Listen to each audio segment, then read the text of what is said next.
Bonjour. Bonjour et merci de vous être abonné à cette chaîne YouTube qui va vous permettre d'avancer et d'aller vers le retour à l'emploi.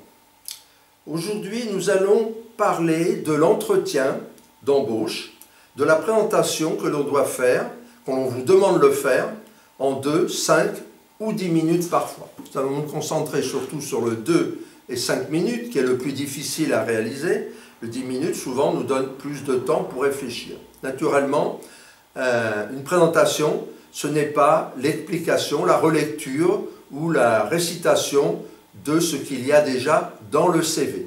Nous devons être plutôt dans la forme de la telling story, qui est en fait raconter comme une histoire ce que l'on a fait au cours de sa vie. C'est un exercice très difficile et je vous engage au maximum à le faire par exemple avec des personnes de votre entourage ou devant une glace, de façon à pouvoir en tirer les conséquences, voire vous enregistrer et ensuite regarder cet enregistrement. Si vous pouvez le faire par exemple avec votre téléphone, c'est une très bonne chose parce que vous allez voir ce que la donne.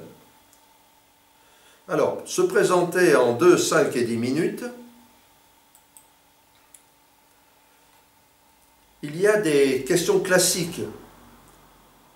Et cette question classique, pour vous connaître rapidement et évaluer votre capacité d'analyse et de synthèse, c'est demander spontanément à vous présenter en 2 ou 5 minutes. Alors ce temps de 2 ou 5 minutes, on ne vous l'a peut-être pas dit à ce moment-là, c'est à vous de vous assurer auprès du recruteur du temps imparti. Tout comme vous vous êtes assuré du temps de l'entretien d'embauche.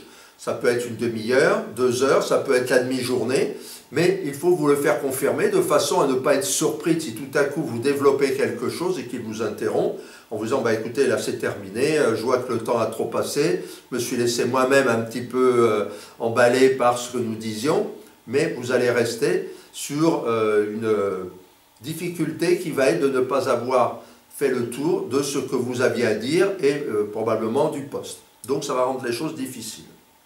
Donc c'est une question classique que vous demandez, peut-être CV retourné, de vous expliquer sur ce que vous avez fait dans votre vie. En général, en entretien d'embauche, au début, mais il faut alors impressionner le recruteur. Non pas en racontant des histoires, en le faisant rire, etc., en plaisantant trop, etc., mais il faut l'impressionner par la façon dont vous allez présenter et expliquer les choses. Pour cela, il y a une façon qui est très simple, c'est le pitch, c'est-à-dire de préparer à l'avance ce qu'il y a en 2 minutes à dire ou en 5 minutes à dire, et puis de le tester. Et puis peut-être d'éliminer des choses ou en rajouter, suivant si vous êtes au-delà ou en deçà du temps imparti. Et là, vous démontrez votre maîtrise de votre projet professionnel. Mettez toujours dans le texte des choses personnelles, des choses qui sont dans l'humain, des choses qui sont dans votre savoir-être, pas seulement dans votre savoir-faire, parce que vous expliquerez longuement que vous êtes un excellent comptable par exemple, ou un excellent maçon, mais vous oublierez de dire qu'en tant que maçon, vous êtes toujours très ponctuel, vous êtes à l'heure, vous écoutez les directives de votre responsable, que vous êtes prêt à aider un collègue qui est absent ou qui a une difficulté sur le chantier. Voilà, c'est ces choses-là qui vont donner des plus. Pour impressionner le recruteur, le mieux, c'est l'enthousiasme. C'est de montrer que ce poste, vous en avez vraiment envie. Et beaucoup d'entretiens, on voit que les personnes qui sont là, finalement, elles vont chercher du travail, entre guillemets, mais ne sont pas vraiment là pour montrer qu'elles ont envie de ce poste. Et le recruteur est toujours très sensible. Car vous savez que le but de l'entretien, ça va être de créer le feeling avec la personne. Et vous aurez le feeling que si vous avez su vous vendre. Aujourd'hui, certains savent se vendre au fond de la vente, mais savoir se vendre et bien se vendre, ça c'est une autre histoire. Et nous en parlerons et vous verrez que ça va venir très simplement en étudiant ces vidéos qui vous sont fournies. Enthousiasme, sens de la communication, montrer la confiance en soi. On ne l'a toujours pas spontanément, mais on va voir comment on revient dans la suivante vidéo, vous allez voir comment on peut revenir graduellement à une confiance en soi ou la développer si on l'a déjà. La tenue et l'élocution, c'est très important, effectivement. La politesse, respecter les codes de société, disant bonjour, au revoir, on y reviendra. Hein. Et puis présenter aussi ses compétences. Pourquoi? Parce que les gens, jusque-là, ne vous ont vu qu'à travers les documents qu'ils avaient. Les CV, la lettre de motivation, d'autres documents dont on parlera. Ils vous ont entendu peut-être au téléphone, maintenant ils vous voient. Donc votre façon de vous présenter, ça va être très importante. Donc pour présenter, il faut créer un contact. Et le début, bien sûr, vous le savez, le début du contact va être très important. Est-ce qu'on va avoir envie de continuer à vous écouter ou pas? Au cours de ces 2, 5 minutes, 10 minutes, ou plus, la personne qui est en face, elle va penser, elle va penser à autre chose en même temps. Elle va aussi interpréter ce que vous dites, parfois vous jugez. On ne peut pas l'en empêcher.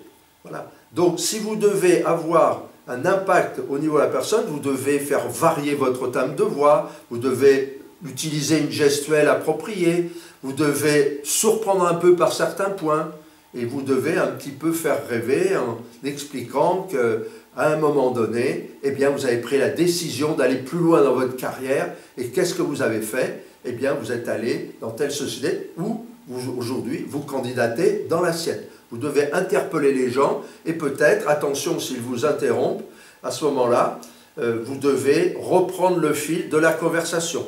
Utilisez donc un crayon, utilisez un papier, et notez ce qu'il se dit.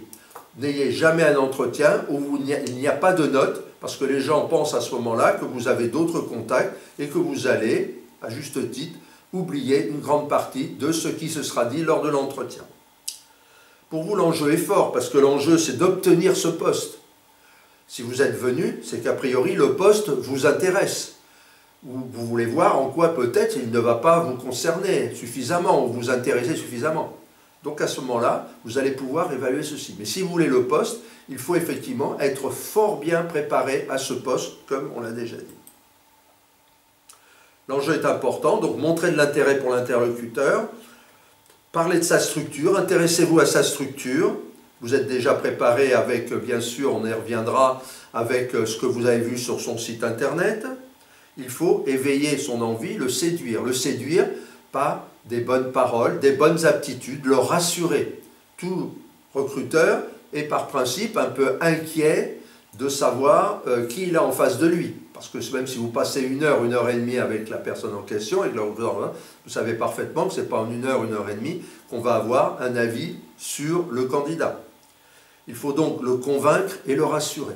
On parle de convaincre, eh bien c'est la vente. La vente, ce n'est pas embobiner les gens, sinon ça c'est de l'escroquerie, mais c'est de les rassurer, de les convaincre que vous allez pouvoir effectivement être une personne tout à fait apte et intéressante pour le job qui est proposé. Il n'y a pas que des entretiens d'embauche, il y a aussi des entretiens qui vont avoir lieu dans un salon, lors d'un forum emploi, lors d'un petit déjeuner, chambre de commerce ou autre. Vous allez avoir, dans un escalier, vous rencontrez un responsable. Voilà. Le conseil, c'est de parler toujours au présent. Vous verrez que de parler au présent a un impact, pas dire je faisais ceci, en telle année j'ai fait cela, etc. Et voilà, en telle année je fais ceci, je fais cela, je suis à la société X, je m'occupe de ceci, j'ai tel poste, je suis nommé ensuite à tel poste, où je fais ceci, je fais cela.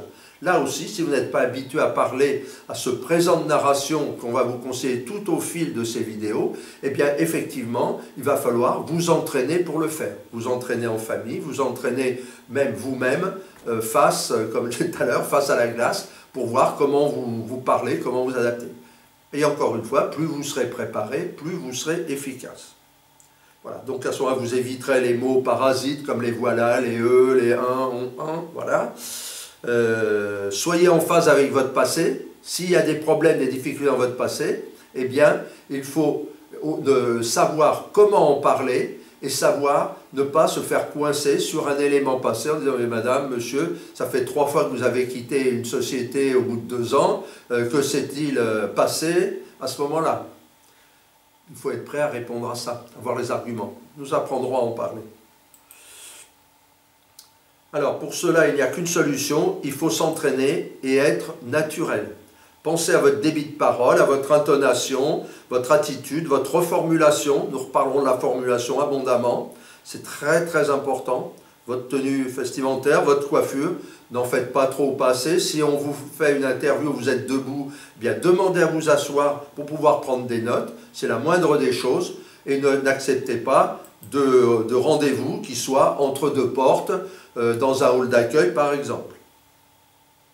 Laissez aussi après avoir expliqué les choses, mais même si on vous interrompt, laissez les personnes s'expliquer, mais reprenez la main le plus vite possible. Ça aussi, c'est un entraînement.